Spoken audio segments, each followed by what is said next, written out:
Good morning, everyone. Welcome to the regularly scheduled meeting of the Board of Public Works for today, Monday, April 24th, 2017.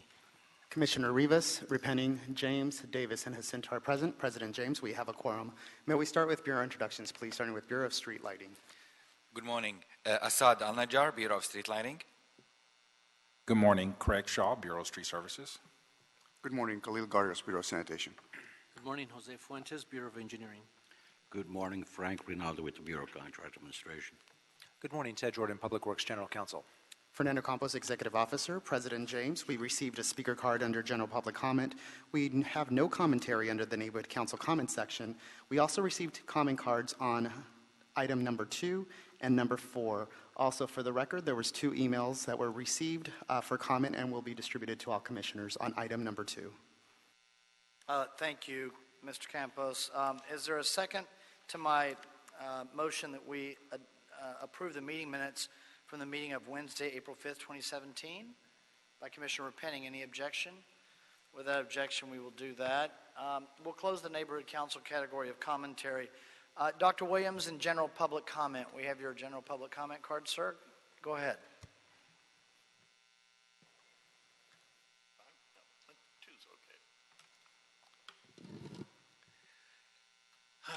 Good morning. Dr. Tom Williams, LA 32 Director for the North area of our Neighborhood Council. I got a whole bunch of emails regarding a posting of maybe up to 20 ficus trees. I defend ficus. It's a great tree. I have one. But the problem was that it says meeting will be held, see the number. There was no identifying number for the posting. We went online, couldn't find any posting regarding those on North Huntington Drive. And there's 20 of them. It got the community all riled up. But might say we didn't have any information to give them. We didn't know. There wasn't anything on the web. So we were kind of caught for the entire weekend, people not being able to be told what's going on and when it's going to go on. There may be a meeting. I hope you have it in the El Sereno Library community room where the local people can participate. There's also a matter, I would hope that you would have the replacement trees so that they can support the affected community. It affects my Barrett Road area also. Thank you. Thank you, Dr. Williams.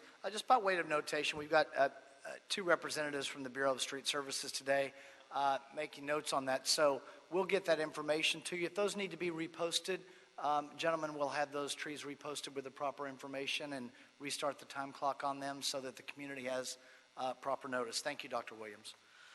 Agenda item number 1, I'm sorry. Agenda item number 1 is requested to be withdrawn. Is that correct, Mr. Campos? That is correct. Okay, so we will withdraw agenda item number 1. Agenda item number 5, Zero Food Waste Task Force, recommending that the board first establish a zero waste task force to be facilitated by the Board of Public Works and comprised of experts from the Bureau of Sanitation, offices of the mayor and city council members, homeless services, and community-based organization leaders working in food recovery, distributed composting, and other food recycling programs. Commissioner Repenning on agenda item number 5. Sure. Thank you, President James. This, almost 20% of the material that we're sending to our landfill is made up of food. So that's 1/5. It's a lot. And the food actually breaks down in the landfill and generates a lot of methane, causing a lot of greenhouse gases. The food that we're sending to the landfill, some of it actually is edible. A lot of grocery stores, a lot of restaurants are sending food to the landfill that could be used, could be consumed by we have approximately 16% of the population in LA is food insecure. As you know, we have a homeless crisis, and we have a lot of folks living in parts of the city where access to nutritious food is not necessarily a given. We have a huge opportunity to take the food out of our waste stream and to either try to reuse it and get it to someone who can use it, or to compost it here locally. You know, we have a lot of, you know, the great thing about LA is we do have a lot of folks who have backyards. We've had composting education programs in the past. I know that sanitation is looking to kind of renew them. And we should also be looking at community composting opportunities. Cities like New York have a program where folks can actually take their food scraps. If they don't have a yard where they can do their own composting, they can take their food scraps to a farmer's market or a local community garden and actually be part of composting. You know, there are state laws that have been put in place that are going to require us to do this work. So we do have a mandate, but more than that, it's something that we want to do as a city. And I know LA Sanitation is very committed to the work. There's a lot of great planning happening internally. You know, Karen Coca is, I know, very passionate about this issue. We have a big opportunity with the new franchise program being put in place and our franchise partners being required to actually meet a certain diversion rate, and they're only going to be able to get to that by removing food from the waste stream. There are a lot of really great partners out there in the city who have been reaching out to us. There are folks that do food recovery programs that go and pick up food and send it to food banks or send it to the needy. There are folks that work with the entertainment industry to pick up leftover craft service and get it to someone who can use it. There are folks doing local composting and just a lot of great potential external partners. And so I see this task force as being the place where we're going to take the thinking that we're doing internally at the city and the planning that we're doing, and we're going to connect it with all of the external entities who want to be part of trying to get this done. And so I'm looking forward to it. I think that this is, you know, the next frontier in recycling, not just in our city, but nationally. And I think it's a huge opportunity for us. So I'm looking forward to helping lead with the mayor's office this panel. And if there's any interest in being part of it, that's what this is for. Thank you. Thank you, Commissioner Repenning. I would just add reference to Commissioner Repenning. There are, I want to echo the issue regarding community-based organizations that do this work. And as you know, at just Earth Day 2 days ago, the interest in the community, including in our schools, particularly within the LAUSD, regarding the handling of food waste and composting from that food waste. There's significant interest. Some of the best presentations, Commissioner Repenning, thank you for your work in connection with the Earth Day presentation at the Getty House on Saturday afternoon. Much of the interest there from these high school students obviously had to do with food waste. And that is one of the largest challenges that we have. So given that, I would certainly be happy to second your motion. Along with Commissioner Davis, any objection? Without objection, we'll adopt agenda item number 5. Any issue sending it forthwith? We'll send it forthwith. Thank you, Commissioner Repenning.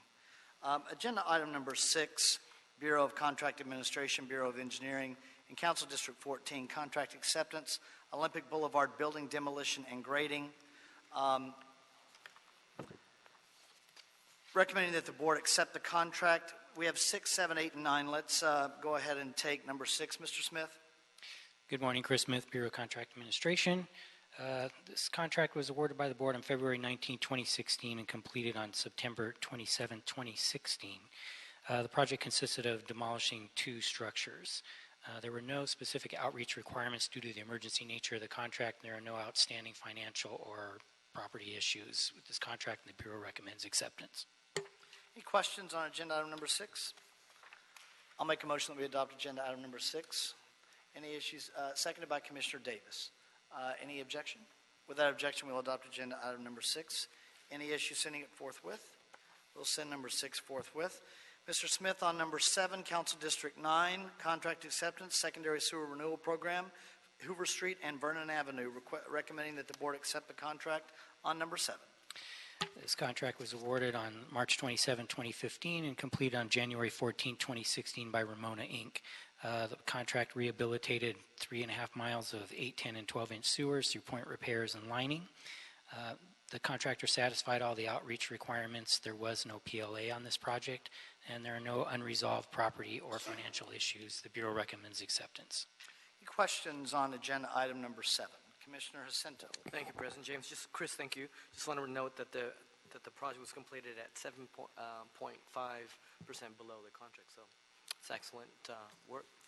Chris, what was the reason why it was less than? Do we know the reason why it was less than the estimate? What happens a lot of times in these jobs is reaches get repaired by the emergency sewer repair program. So when they actually go in and they do their pre-videos, they discover that some of these lines have already been repaired. Okay, so very good. Thank you. Thank you. Any additional questions on agenda item number 7? Commissioner Jacinto has made a motion that we adopt agenda item number 7. I'll second it. Any objection? Without objection, we'll adopt agenda item number 7. Any issue in sending 7 forthwith? We will send number 7 forthwith. Mr. Smith, on number 8, agenda item number 8, council districts, well, they're all council districts, trap maintenance hold modification and upgrade phase 5, recommending that the board accept the contract. Mr. Smith, on number 8. This contract was awarded June 13, 2014, completed August 12, 2015 by Colich & Sons Limited. The project consisted of either installing or modifying 46 sewer traps. These basically are just structures put in a line to keep gases from going into the structure that it serves, the sewer serves. The contractor met all of the outreach requirements. There was no PLA on this contract. There are no unresolved property or financial issues, and the Bureau recommends acceptance. Any questions on agenda item number 8? I don't have any questions on number 8. I'll make a motion that we adopt agenda item number 8, seconded by Commissioner Jacinto. Any objection? Without objection, we'll adopt agenda item number 8. Any issue sending it forthwith? We'll send number 8 forthwith. Number 9, Council District 13, contract acceptance. Highway Safety Improvement Program. This is Cycle 3, Broadway and Brazil Street and San Fernando Road West Improvement Project. Recommending that the board accept the contract. Mr. Smith, on number 9. Yes, this contract was awarded January 31st, 2014, and completed September 9th, 2014 by XL Paving. The contract was federally funded, so the DBE requirements applied here, and the contractor met the DBE requirements in this contract. There are no unresolved financial or property issues, and the Bureau recommends acceptance of the contract. Okay, any issues with agenda item number 9? Any questions? I'll make a motion that we adopt agenda item number 9. Is there a second? By Commissioner Davis. Any objection? Without objection, we'll adopt agenda item number 9. Any issue sending it forthwith? We'll send number 9 forthwith. Agenda item number 12, recommending that the board concur with the action of Commissioner Davis, approving the request of Murray Plumbing and Heating Corporation for subcontractor substitution of Carter Industrial Automation Incorporated with All-in-One Electric, an MBE, DBE, SBE subcontractor for electrical and instrumentation work on the Donald C. Tillman Primary Sludge Withdrawal System project. Mr. Smith, on number 12. The Bureau received a request on March 21st, 2017 from Murray Plumbing to substitute Carter Industrial Automation, Inc., their approved MBE subcontractor for electrical and instrumentation work, with All-in-One Electric, also an MBE, DBE, SBE subcontractor. That their request was accompanied by a letter of withdrawal from Carter Industrial Automation. The approved amount for Carter's portion of the work was $44,754. However, the amount submitted for approval by Murray for all-in-one electric was $72,272, a difference of $32,518. Murray will decrease their prime participation by $32,518, so the work will be performed by All Electric at no additional cost to the city, and the Bureau concurs with Commissioner Davis's recommendation to approve the substitution. Thank you, Mr. Smith. Any questions on number 12? Commissioner Davis has made a motion that we adopt agenda item number 12, seconded by Commissioner Jacinto. Any objection? Without objection, we will adopt agenda item number 12. Mr. Smith, you're on a roll here today. Agenda item number 13, Council District 6, recommending that the board concur with the action of Commissioner Davis, approving the request of Honeywell International for subcontractor substitution of Morrow Meadows Corporation with Johnson Peltier and MBE subcontractor for electrical work on the Los Angeles wastewater control system replacement project on number 13. Mr. Smith. Bureau received a request on March 16, 2017 from Honeywell International to substitute Morrow Meadows Corporation, their approved WBE subcontractor for electrical work on the above referenced project, with Johnson Peltier, an MBE subcontractor. The request included a letter from Morrow Meadows withdrawing from the remaining portion of the work.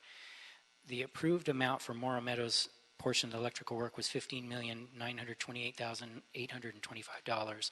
Morrow had performed $14,138,209 worth of work, a difference of $1,490,616.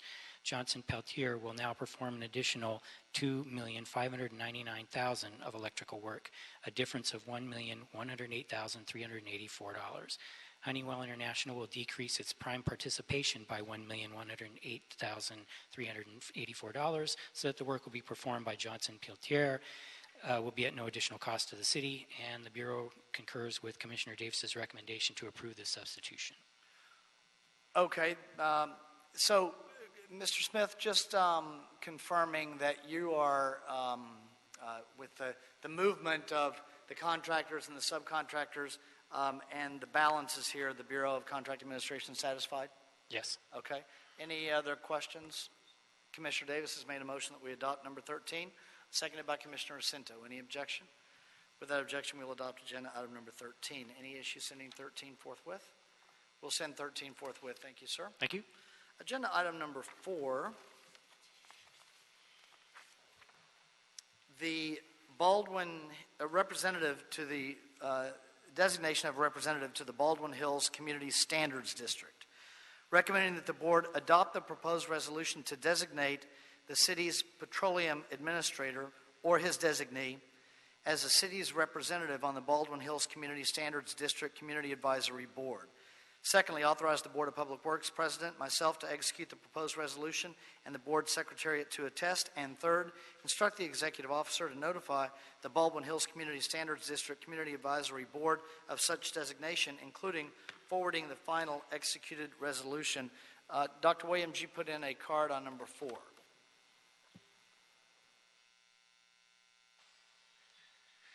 Dr. Tom Williams, Senior Technical Advisor for the Citizens Coalition for a Safe Community. Long title. But we've been around for almost 10 years. Why? Because there were 2 massive blowouts from the Inglewood field, which caused all sorts of things to happen, including the formation of the first, and so far only, Community Standards District for petroleum. We've also helped the people in Porter Ranch, which should perhaps have another Community Standards District, and those at Jefferson and Budlong, the Murphy site, the Elenco Good Shepherd site, all within the city of Los Angeles. We have a lot of issues with the oil and gas industry, but we have to wait until they have a blowout or bad odors for a long time. The city attorney took one to court and got a settlement to clean up the mess down on Olive near Pico. But we need someone to coordinate this. And the Community Standards District actually led to Rule 1148.2 in the AQMD and eventually to SB 4 for fracking. It was a focal point. So we have the basis. We would like to have this done as soon as possible. And by the way, the next CAP meeting is on Thursday evening in Culver City at the library. So strongly support this, but apply it city-wide. The same concept will work. Dogger did not oppose it, which is important. AQMD did not oppose it, which is also important. So we have state and local support. Thank you. Thank you, Dr. Williams. Uduak Intuck.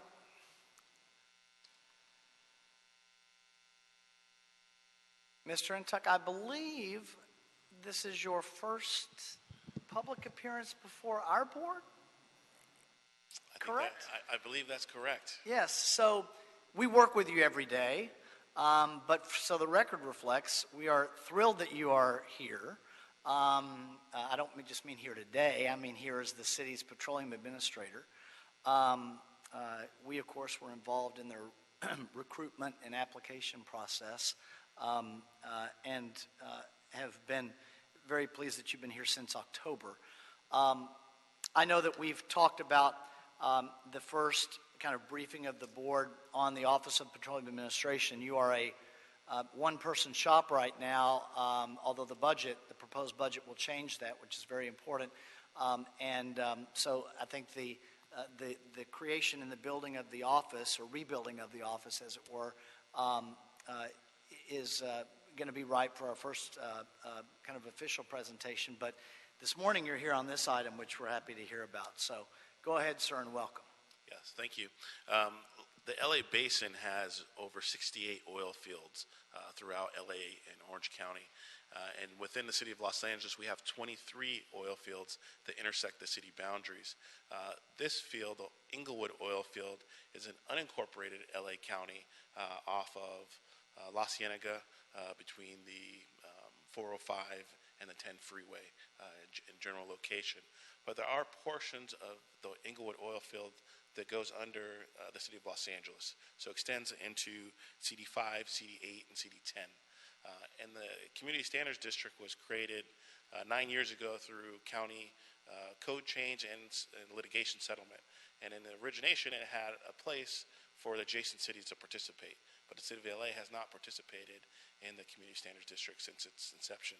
And so this is an opportunity for us to have input, oversight into a variety of areas, both the drilling activity, everyday field operations, the air and soil sampling, as well as landscaping and stormwater runoff and wastewater runoff. And so thank you for taking up this item today. I have been to the Community Standards District meeting in the past and plan to attend this coming Thursday. But this is an opportunity for the city of LA to have a role in a field that is not in our primary jurisdiction boundaries, but our residents live adjacent to, and similar to the public comment of Porter Ranch is in unincorporated LA County. And so we have limited direct jurisdiction, but our residents live adjacent and have to deal with any consequences of any events that happen at the location.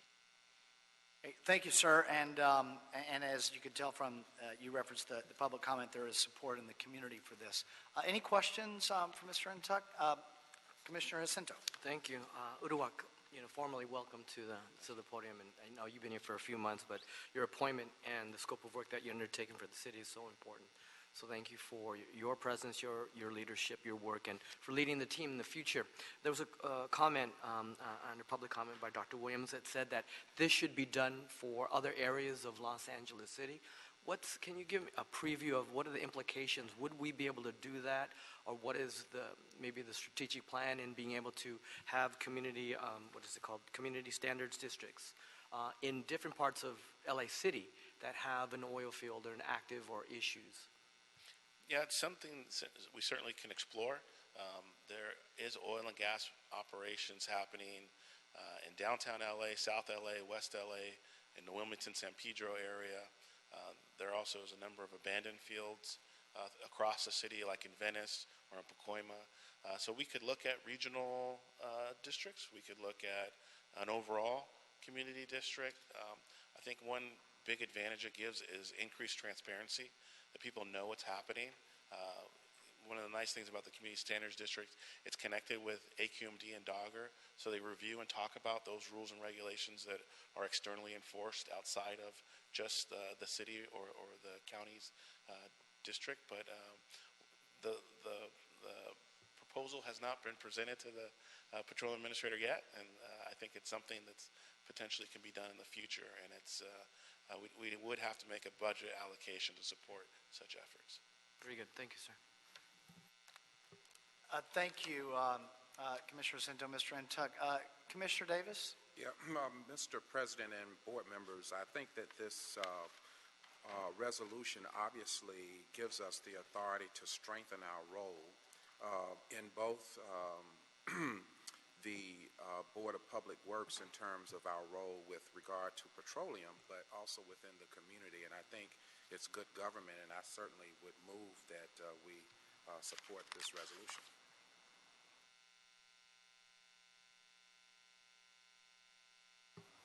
Thank you, Commissioner Davis. I'll second Commissioner Davis's motion on agenda item number 4. Okay, I'm sorry, but we're not going to take a vote until we hear from Commissioner Rivas on number 4. Thank you for your presentation, and I'm glad that we're now going to have an official role on this Community Advisory Board. And my original question was what Commissioner Jacinto asked related to, are we going to do this for other oil fields within the city?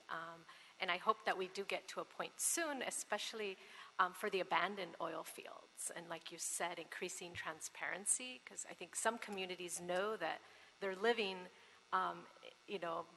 right by an abandoned oil field and want to know more about it. And I hope that we increase their knowledge and involve the community to understand what that means to them and their health and anything else related to that field.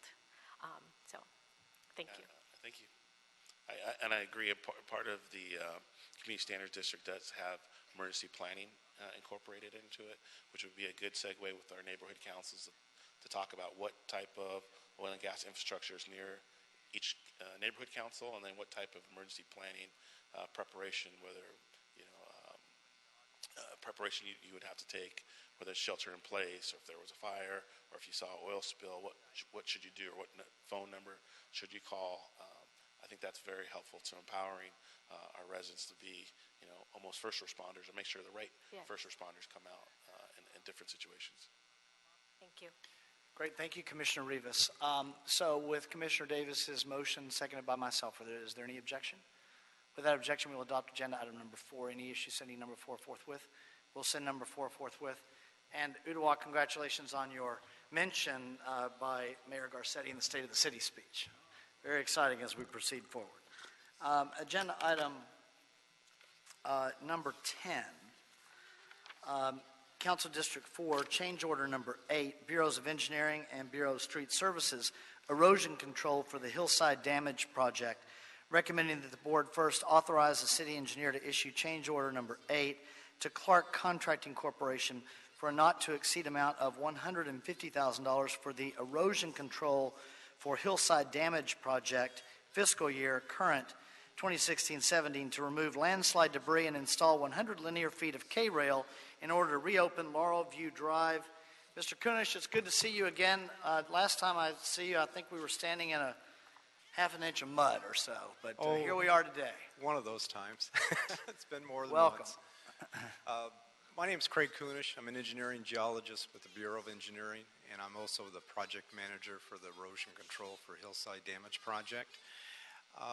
On January 30th, a slope located across the street from 8100 Laurel View Drive collapsed, and this slope failure completely blocked the street, damaged overhead utilities, and caused several properties to be deemed unsafe for entry and were red tagged by the Los Angeles Department of Building and Safety. On February 2nd, the Bureau of Street Services began hauling away the landslide debris, and unfortunately by February 6th, the BSS requested the Bureau of Engineering's assistance in taking over the work because they didn't have the resources to complete this project.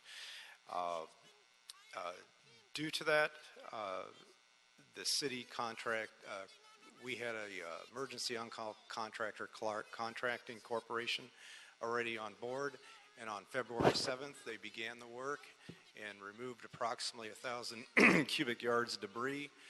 They installed 100 feet of K-rail. They swept the street, and also later on, we installed 100 feet of kind of industrial strength debris fencing on top of the existing K-rail.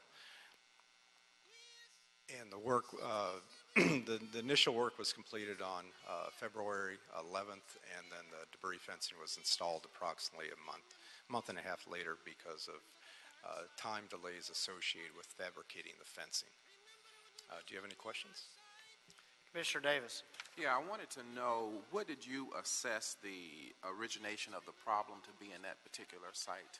It was a slope failure that happened on private property that collapsed onto the street below. So did it happen because of what precipitated the action? Was it natural occurrence or? It was a natural occurrence associated with our above average rainy season that we had this year. For some odd reason, most of the emergency work we had was focused in like a one square mile section of the city around the intersection of Hollywood Boulevard and Laurel Canyon Drive. I can't explain why, but prior to Clark being mobilized for this project, they were involved with a slope failure on Nichols Canyon Road at the time. So it was sort of the nexus of my work for about 2 months. For some reason, this area had a overabundance of damage associated with the rainy weather. You know, this was a cut slope, and you know, over time these slopes weather, they develop planes of weakness in them, and if you get above average rainfall, it can lead to their collapse, and that's what happened at Laurel View Drive. It happened at Nichols Canyon. It happened, you know, else in a number of different places within this area. I see. Thank you. Thank you, Mr. Kunish. I would mention that, first of all, thank you to the Bureau of Street Services and the collaboration with all of the work that was done in relation to the rainy season that we had this year. We expected it last year, according to the experts. We ended up getting it this year, so at least some preparatory work had been done. And I would mention that transmittal number 1 provides and I mention this for the record as well as for some other people in the room that might be particularly interested in the rainfall this year as it related to Laurel Canyon. You will see a breakdown of the estimated costs from the Bureau of Engineering that's part of transmittal number 1. So thank you for including that. Any other questions on agenda item number 10? Commissioner Jacinto? Thank you, President James. Craig, you know, and to you and the team, thank you for being responsive and just on Very top of welcome. it. Hot spot and a, you know, perfect storm in terms of the weather this year. But we've been responsive. I appreciate the briefings that we receive, time and then a request for actions, which is what we have to do to protect the public right-of-way in streets like this. And so the collaboration between Street Services and the Bureau of Engineering was outstanding, and it saved us for further damage. So thank you, sir. You're very welcome. And also, Craig, look, let me just say, I neglected to mention too, it was 7 days a week and it was 24 hours a day on some of those sites. And the email record will reflect it, as well as people's cell phone logs. So please send the message to your team that again, we appreciate that as we respond to the community needs. I certainly will. So that'll be my motion to adopt agenda item number 10, seconded by Commissioner Jacinto. Any objection? Without objection, we'll adopt agenda item number 10. Any issues sending number 10 forthwith? We'll send number 10 forthwith. Thank you, sir. Thank you very much. Agenda item number 11, our Clean Streets LA program, recommending that the board first approve the purchase of 15 surveillance cameras and equipment at the estimated cost of $300,000 to combat illegal dumping, and secondly, requests the Department of General Services, as authorized by the city charter, to move forward with the procurement of sole source surveillance camera equipment for the Bureau of Sanitation from Leverage Information Systems at an estimated cost of $150,000 and from SESYS, maybe CSIS, at an estimated cost of $150,000. That sounds like it's a dual source and not a sole source, but close. And create one-time purchase orders for the purchase of said equipment. Shahram Karagami. Mr. Karagani, good to see you this morning. Good morning, President James, Commissioners, Bureau Executives, Mr. Campos, and Mr. Jordan. My name is Shahram Karagani from LA Sanitation. To my left is Chief Steve Patterson, in charge of our enforcement for watershed protection program, and to my right is Officer Gonzalo Barriga, also of the same program. The item before you is seeking your approval to purchase, you mentioned 15, President James.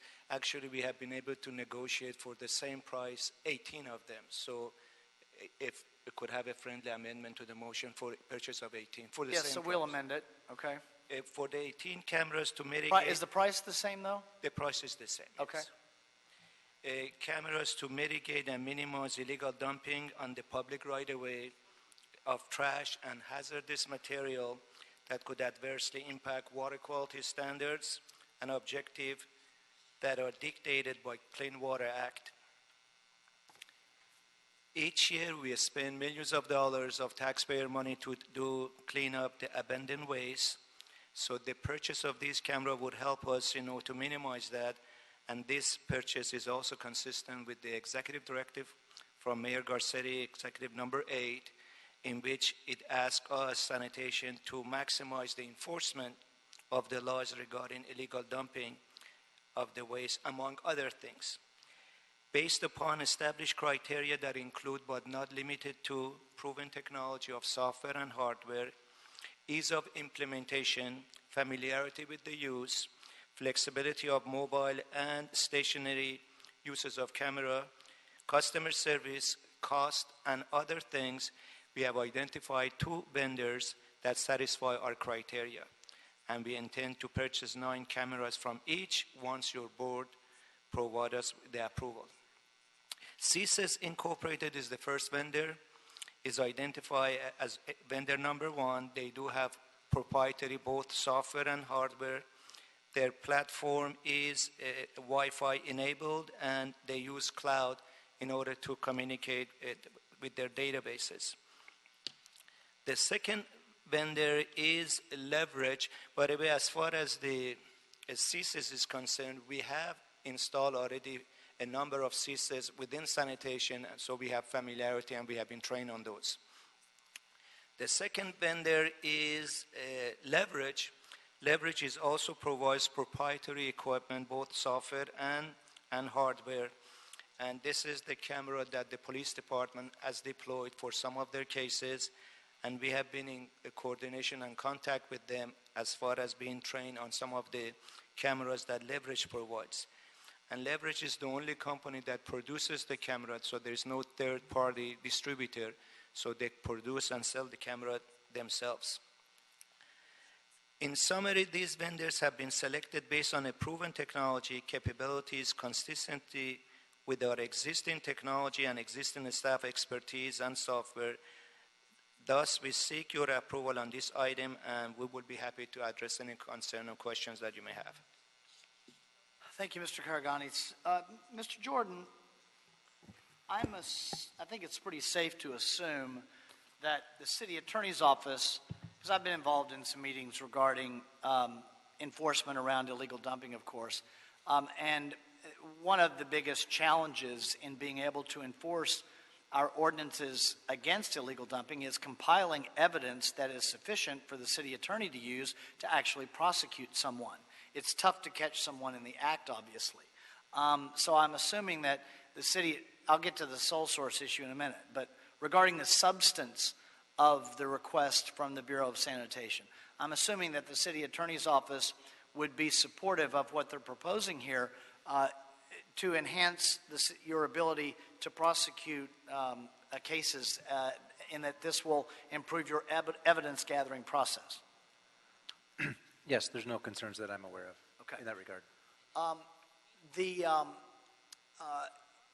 Are you satisfied, Mr. Jordan, with the sole source justification, recognizing that we have two entities here besides one, which maybe it's a dual sole source?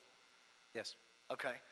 Mr. Karagani, who's going to be maybe I can answer the question. Is the LAPD going to be the host of the information, of the data? I asked that question because I just wonder if we're going to raise the interest of the ACLU with license plate collecting. These collect license plates data, correct? President James, yes, but I'd like to ask Officer Briga to specifically answer your question regarding who keeps the data and how the data comes to us. Okay, great. Good morning, Gonzalo Briga, Sanitation. Morning. Hi. To answer your question specifically, both of the camera platforms have their own mechanisms for saving data information. One is cloud-based. The leverage system really relies on cloud-based and data communications with the cameras. They even have the ability, not included in this, but to have their own data specific microwave signals so that we don't have to deal with any of the other providers like Verizon and so forth. CSIS also has memory cards, hard drives, so it's downloaded, it's saved on a hard drive. We can download it either by Wi-Fi or we pull the hard drive or we pull the card. Same thing can apply to leverage. With the leverage system, we would like to save it in the cloud and pull that information as needed. Okay, so that information is held by a city agency, either your enforcement division or the LAPD, correct? It will be held by our enforcement division under chain of custody the entire time. And then a copy will be, if a case is submitted to the city attorney, a copy of the original data file will be submitted with the case. And we will be the custodian of the main file. And you used the term I was looking for already. You used the chain of custody term because that's going to be important for the city attorney's office as they prosecute any of these cases. Correct. We will maintain the chain of custody from the beginning all the way to the end. Okay, and that's also helpful as some of the outside entities that may review what we're doing, including the ACLU or others, will want confirmation of. When we file a case, that case is during the criminal matter.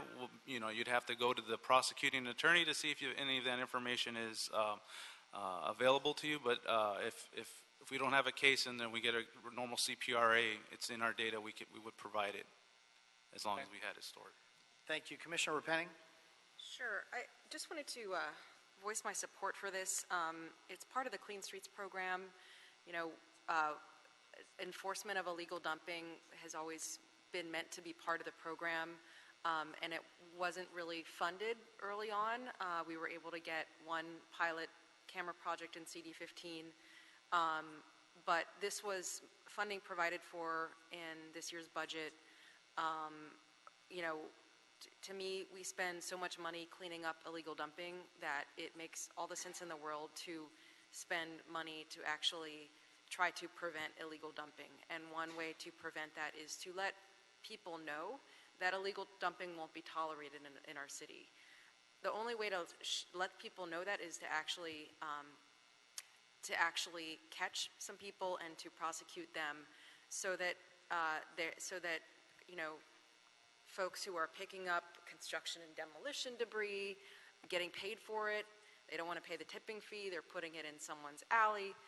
All these folks need to know that we're not going to tolerate that. And I think that this funding that we're spending, I appreciate Watershed Protection Division, the public safety piece, that you guys have done research into what's going to work, because we don't have the staff to sit around and monitor people, sit and monitor alleys, or even to really necessarily go through a bunch of videotape looking for things that you've researched and come up with the best proposal for the technology that's going to work to help us get the most cases that we can turn over to the city attorney, so that we can really start to send that message that we're not just going to go out and pick up illegal dumping. We're going to make sure that people who are committing this crime in our city, that there's an enforcement action against them. Thank you. Thank you, Commissioner Penning. Commissioner Rivas? I had a question on, you said that you're buying 18 cameras. How will you identify which sites in the city these cameras will be installed? Or have they already been selected? So we're a part of the city attorney's environmental justice team and the illegal dumping enforcement team. And based on there's several other agencies involved, we will select sites that have been, we have kind of history where dumping has occurred, and we'll focus on those sites to do enforcement. This will give us the capability to do that right now. The sanitation only has 4 cameras. 3 were procured by Council District 9, so we have to use them in Council District 9, and 1 was procured by CD 14, so they have to stay in those council districts. This would allow us to go citywide. Okay, thank you. Thank you, Commissioner Rivas. Commissioner Davis? Yeah, I wanted to echo support for this program as well, having done a couple of years ago an abatement team of different city officials around Grand Avenue, which is in the 9th District, and of course, the council office buying 1 or 2 cameras was not effective because you have cameras on one end of the site, but yet on the other end of the site, they just dump there. So there needs to be a comprehensive approach. The citizens of Los Angeles in general support Executive Order number 8, Clean Streets, and I think that this is a natural reach to help make sure we do a thorough job. And I wish that there were other opportunities for us to be able to comprehensively clean, but in fact there are not. We definitely need this pilot project, and we definitely, unfortunately, for the civil liberties issues, we definitely need to have some appropriate documentation of this to make a difference. I want to say in conclusion that often when we look at this thing from a community perspective, areas that are underserved, where people don't have the income that other areas have, are often accused of having trashy areas, accused of not caring about the environment where they live, when in fact, and I'm sure the cameras in the future will bear us out, oftentimes people have come from other areas of the city to their area and have dumped, and they get blamed for it. And so then and only then when we have cameras will we be able to really get a clearer understanding of what's going on in our various communities around the need for us to clean. So I strongly support it. I think that this is the human, responsible thing to do, and I feel confident that we will see some positive results in working along with what you're doing here in this pilot project, coupled with the services that our other bureaus provide, both street services as well as sanitation, as well as the council office buying a camera here, a camera there. You need a comprehensive approach, and I think that this pilot project will demonstrate that to us, how we can be effective in the future. So I thank you for your work, and I'm a strong supporter. Thank you, Commissioner Davis. I would just add just one more confirmation for the record, Mr. Karagani, that the Bureau is satisfied. I'm assuming you're satisfied. You wouldn't be here, but I like confirmation on the record. You're satisfied with the amount of technology that you're getting for the cost that the city is expending here, just because whenever we put one of these out, there's always a tech person who sends us an email saying, we can do that. We can post a cell phone up there for $10, $10 a month, and the cost of the cell phone, which I'm making something up and exaggerating, but I'm using that by way of example to say that we always seem to hear from folks that have the newest and greatest, but they never understand, or rarely do they understand, the complexity within which we have to deal to be able to make our cases. So within those circumstances, I just wanted to hear about the Bureau's satisfaction here. The answer is yes, President James. We have looked at a lot of different, vendors. These are the state-of-art technology, both in software and hardware, and they are proven technology.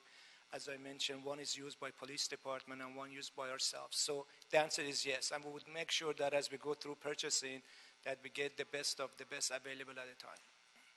All right, thank you, sir. Anything further? Is there a motion on this agenda item number 11 by Commissioner Davis? Seconded by Commissioner Repenning. Any objection? Without objection, we'll adopt agenda item number 11. Any issue sending it forthwith? We'll send number 11 forthwith. Thank you, gentlemen. Thank you very much, sir. Mr. President, that is as amended. Oh, as amended, yes, thank you. you. Dr. Campbell steps in always at the right time. Yes, the motion was amended, seconded as amended, and the vote is as amended. Any issue sending it forthwith as amended? All right, we're done. Thank you. Mr. Campos, are we clear on the agenda except for 2, 3, and the oral report?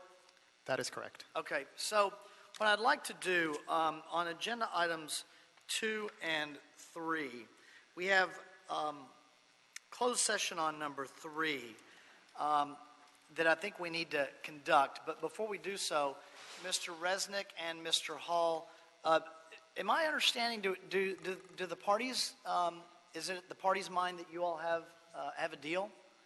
Yes. Okay. Then what I would like to do is actually let's see, let me go to our city attorney first. Mr. Jordan, let me tell you what I want to do, and then the two of you, Mr. Campos, can tell me procedurally how I get there. I would like for Mr. Resnick and Mr. Hall to provide a summary of what their agreement is on the record. And then I want to go into closed session so that we have a sense in closed session of what the deal is on the table. And then we'll come back and deal with number 2 and number 3. So should I just call number 3 first and have Mr. Resnick and Mr. Hall speak in public on comment? So my recommendation, Mr. President, is to read item number 2, open it up, then open up comments under item number 2, do not vote on it, no motion, and then open up item number 3, go into closed session, come back out from closed session, then come back and reopen number 2. Got it. Okay. Thank you, sir. Mr. Jordan, that's okay with you? It's as if he read my mind. Yes. Okay. Well, you guys have been sitting next to each other for a few years there, so maybe that's starting to happen a little bit. All right. Thank you. So let's go to agenda item, just as I said, let's go to agenda item number 2. Council District 5, tree removal at 1107 West Bellagio Place. You will bear with me for a moment. There are environmental requirements of which I need to read into the record before we begin.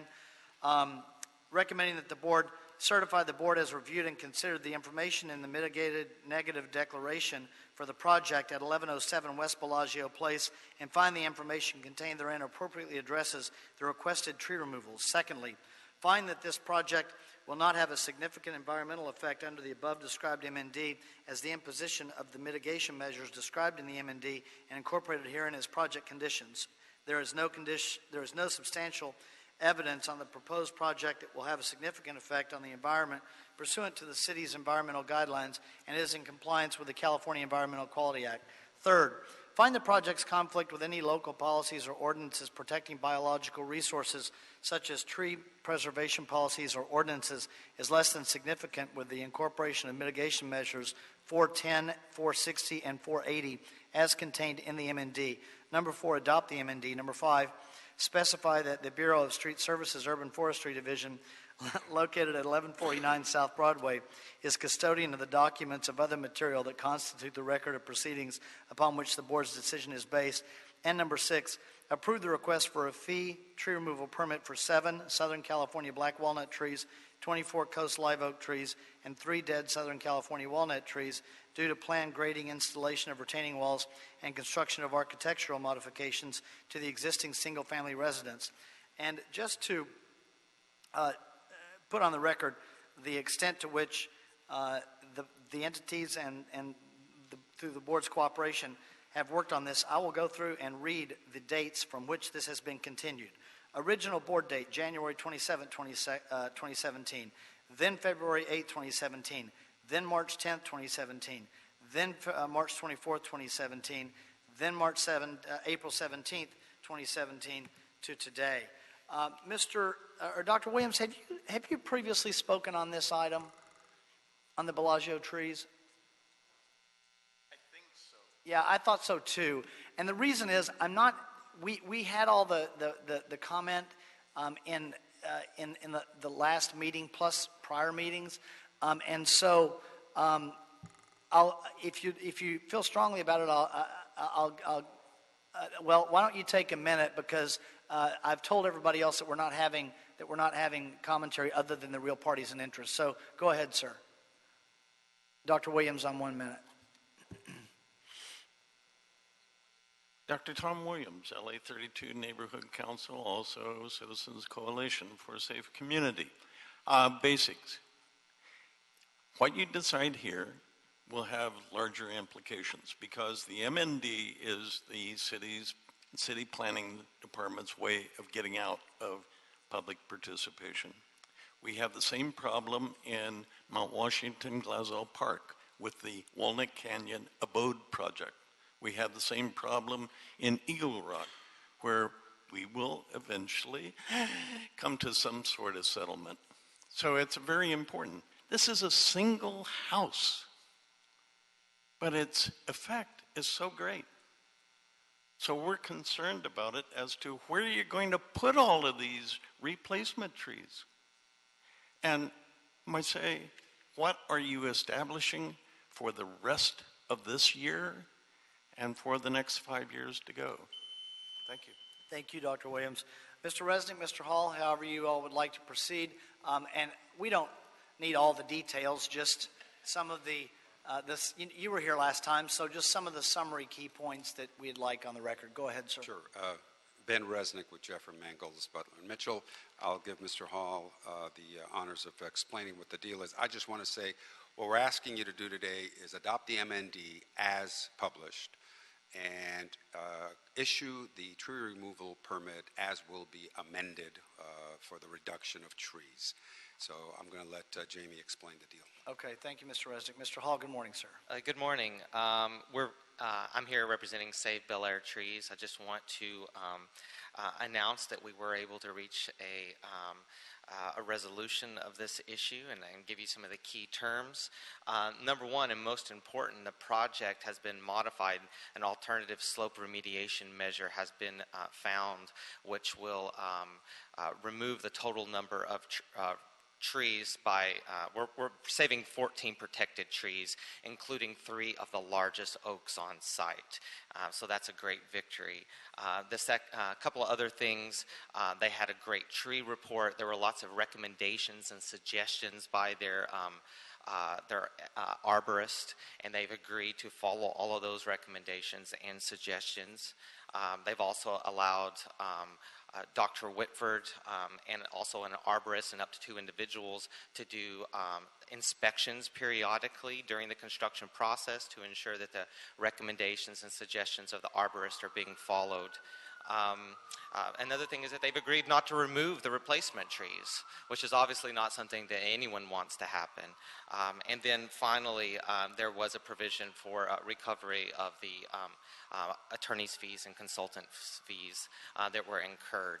And I just want to reiterate here just a point that I made, is that this is a success. We're happy. How did we do this? We did this through critical analysis of the project and asking good questions. Most importantly, can the project be modified to reduce the total number of trees that are being taken? And Mr. Lorenzen was very honest with you, and he said, we're arborists. We're not planners. So this project's a success, but what we need in the future is a budget to hire people in that department that can do this sort of critical analysis. And so that would be a huge benefit, and with that, I'll turn to Ben. Great. Thank you, sir. No, I concur with what Mr. Hall said. That is an accurate depiction of the agreement. I'll just say it was nice having a client who also wanted to protect all those trees. So in this case, it worked because he's going to live there. He wanted all those trees. We just had a building and safety telling us we had to remove everything because of remediation. So as far as what you do in the future, I leave that to you and Jamie. Okay. Thank you, sir. So what I'd like to do now is hold over agenda item number 2. We have agenda item number 3, closed session tree removal at 1107 West Bellagio Place. The Board of Public Works shall recess to closed session. So when we do, I'm just telling you all, I'm not sure what's all here, but we would, Mr. Hall, Mr. Resnick, we're going to be in closed session for a few minutes. don't leave the building, if, because we'll want to call you back in to have a resolution of the item one way or the other, okay? So let me go ahead and call the closed session. Closed session, tree removal at 1107 West Bellagio Place. The Board of Public Works shall recess to closed session to confer with its legal counsel pursuant to Government Code Sections 54956.9D2 and 54956.9E4. One case, threat of litigation and significant exposure to litigation relating to the mitigated negative declaration ENV-2016-1784-MND for proposed tree removal at 1107 West Bellagio Place. So we are going to, normally what we would do is go into our conference room, but our conference room is being occupied by the aerial dancers that are having a rehearsal for La La Land Day tomorrow. So what we will do is ask you all if you could step out in our chamber entrance or the hallway, the lobby, the rotunda, and we will send someone to retrieve you in a few minutes when we are done. That's everyone with the exception of Mr. Lorenzen, Mr. Shu, and Ms. Pope.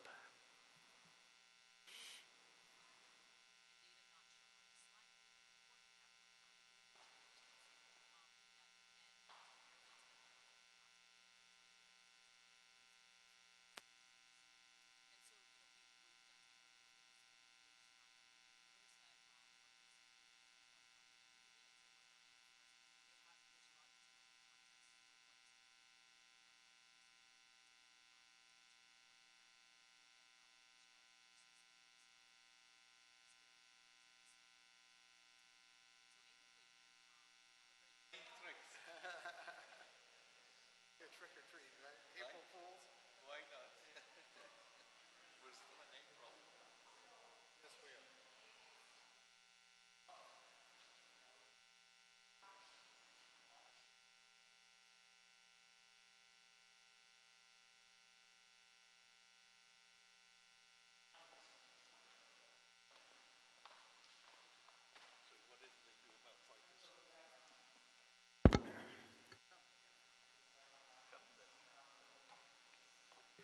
Thank you, everyone.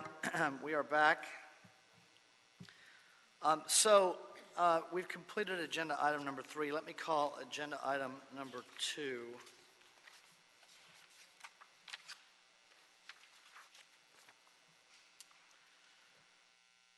Agenda item number 2, Council District 5, tree removal, 11007 West Bellagio Place. Recommending that the board first certify the board has reviewed and considered the information in the mitigated negative declaration EMV-2016-1784-MND for the project at 1107 West Bellagio Place. Do I need to read through this again since we're recalling the item? Thank you. No, you do not. I just thought I would ask that question. So we're recalling agenda item number 2. We've heard from our public speaker, Dr. Williams, and from the attorneys from both sides of the real parties in interest that they have reached an agreement that results in an amendment of the tree removal permit.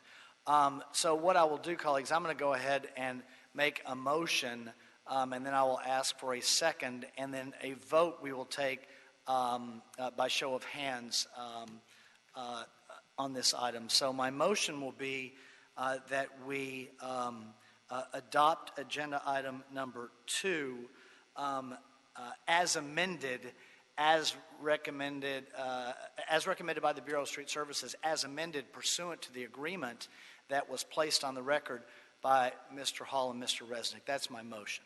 Is there a second? Commissioner Davis seconds it, and Commissioner Rivas seconds it. By show of hands, all those in favor? Okay, and any opposed? Okay, so by 4-1 vote, the agenda item passes. Any issue sending it forthwith given the passage of the item? The item will pass forthwith. Thank you, everyone, for your participation. Thank you for the hard work to everyone that participated in the lengthy process and the roadmap that we have for improvements of the process through the city. Any questions? Okay, thank you. Mr. Lorenzen? 1 second. Yeah, 1 second, everybody. Sorry.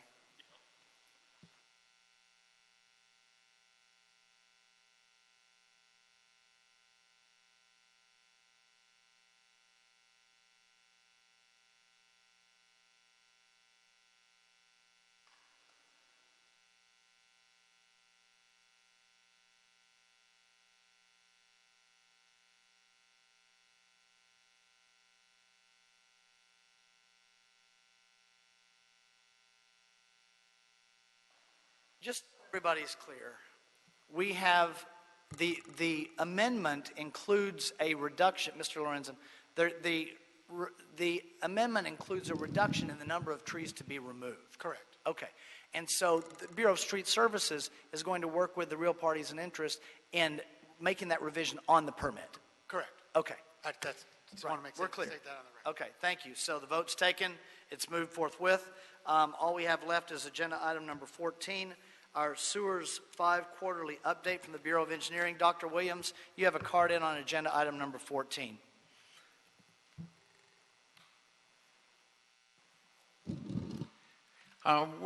Dr. Tom Williams, LA 32 Neighborhood Council North Director. We asked regarding our sewers that were going to be replaced, and I threatened a PRA. A very simple document was provided. It showed red lines on the streets to be affected. This could be done everywhere. Whenever you're going to have a project, you usually take at least 3 months to get it through, and it should be identified on a very simple diagram, approximate schedule with great big words to be updated, and provided either electronically to all the affected neighborhood councils or in hard copy to the presidents of each one of the neighborhood councils, so we know what's coming and when, approximately. We're still trying to figure out what's going on at Mission, Soto, and Huntington Drive. Were there any sewers there? But in general, you got almost 100 neighborhood councils out there to help get your information to us. And then we don't get stuck with, well, do you know anything about the tree removal on North Huntington Drive? I said, no. Same way with sewers. Now people know at least generally where they're going to be affected and how, but we don't know when. Thank you. Thank you, Dr. Williams. Salam Garawi, thank you for your patience, sir. Not a problem. Thank you. Yes, my name is Salim Garawi. I'm with the Bureau of Engineering, Wastewater Conveyance Construction Division. This is the quarterly report for Sewers 5 contract. The contract term is 5 years. The contract award date was April 26, 2013. Contract started on May 2nd, 2013. Contract expiration date is May 2nd, 2018. The time extended to date is 1,429 days. Percentage of time expended to date is 78.3%. The contractors awarded this contract is Matthew and Stewart Company Incorporated, M&R Construction Incorporated, Tomovich and Associates. And M&R, there's an asterisk, M&R was terminated, their contract was terminated back in March 19, 2014, and the termination was adopted by the board. The construction orders issued for Matthew and Stewart Company Incorporated is 564 construction orders, 17 construction orders for M&R until the day they were terminated, and 298 construction orders for Tomovich and Associates, for a total of 879 construction orders.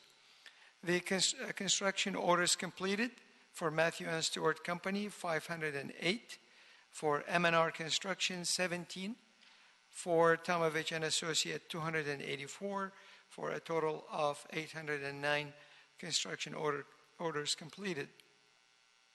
The construction order amount for Matthew and Stewart, $12,530,115. For M&R, $304,673. For Tomovich and Associate, $7,022,136, for a total of $19,856,924. The fully executed change orders amount for Matthew and Stewart, $1,894,635. $1,894,635. For M&R Construction, $74,716. For Tomovich and Associate, $1,197,760, for a total of $3,167,111. The total amount awarded to each contractor is for Matthew and Stewart is $14,424,750. For M&R Construction is $379,389.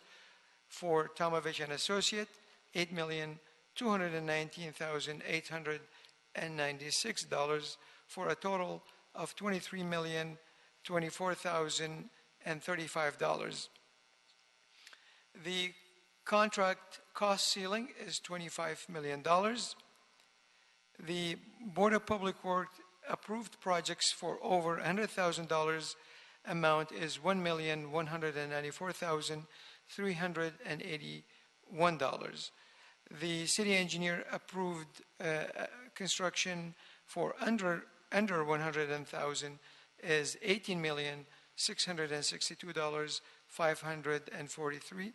I'm sorry, $18,662,543. Fully executed change order amount, $3,167,111. And the total again, $23,024,035. The remainder of the contract ceiling is $1,975,965. The percent of the amount expended to date is $92,000. Number of projects completed to date is 809 projects. The amount authorized for these projects is $18,068,538. Projects in construction are 70 projects are in construction for an amount authorized of $1,788,386. The design completed projects are 27 projects, and the projects in design are 19. The total projects on hand are 925 projects. The total amount authorized for these projects are $19,856,924. And that concludes the report, and I'll be more than happy to answer any questions you guys may have. Thank you, sir. So my calculation may be a little off, but it looks like we're about, well, no, it's not off, it's right here. We're 92% expended to our $25 million cost ceiling in money, but we're only 78.3% expended in time. So does it look like we're going to be extending this, there's going to be a request coming to increase the cost ceiling? Are we going to fit in under the $25 million? And what's happening on Sewers 6? All right, so at this point, there's no intention to ask for more time or more money. The burn rate that we're running through right now will probably last this contract to about September, November this year. Sewer 6 is, we're advertised and we're expecting bids by May 11. May 11 is the deadline to expect bids. So we expect Sewer 6 contract to be awarded around June, July, maybe August this year. And and we're slowing down a little bit on the contract to make sure that there's enough money left in Sewer 5 before Sewer 6 rolls in. So I think we pretty much are set, and we should have enough money to last us until Sewer 6 is awarded. Great. Thank you, sir. Commissioner Jacinto. Thank you. Salam, thank you for the report. It seems that we're doing well. You know, this is a staff-driven project in terms of, if you look at the bulk of the expenditures, it's really at the city engineer's level too. I guess my only question would be, as we move forward with Sewer 6, you know, the impact of losing one of the three contractors and how that will shape the short list and the number of firms that we contract actually to take care of Sewer 6? So Sewer 6, we're planning to hire 3 contractors, could be anybody at this point. We have had a good turnover at the pre-submittal meeting recently. So Sewer 6 will be awarded to, again, similar to Sewers 5, to 3 contractors. It's a larger contract, so we expect more work under Sewer 6, and we do expect a smooth transition from the number of turnover and the number of contractors who we hope to submit bids for the contract. Thank you. Anything further? Thank you, sir. Appreciate it. You're welcome. Thank you. We'll see you next quarter. Next quarter, we'll have more information on the number of bids and everything for Sewer 6. Yes. And it'll sound like a closeout quarter for Sewers 5. Sewers 5 actually, it's going to be technically May 2nd, 2018 is when the contract ends. Right. So there's going to be an overlap. And okay, gotcha. Yes. Thank you, sir. The oral report will be received. Mr. Campos, have we cleared the desk? Yes, you have. Well, then we are adjourned, everyone. Thank you.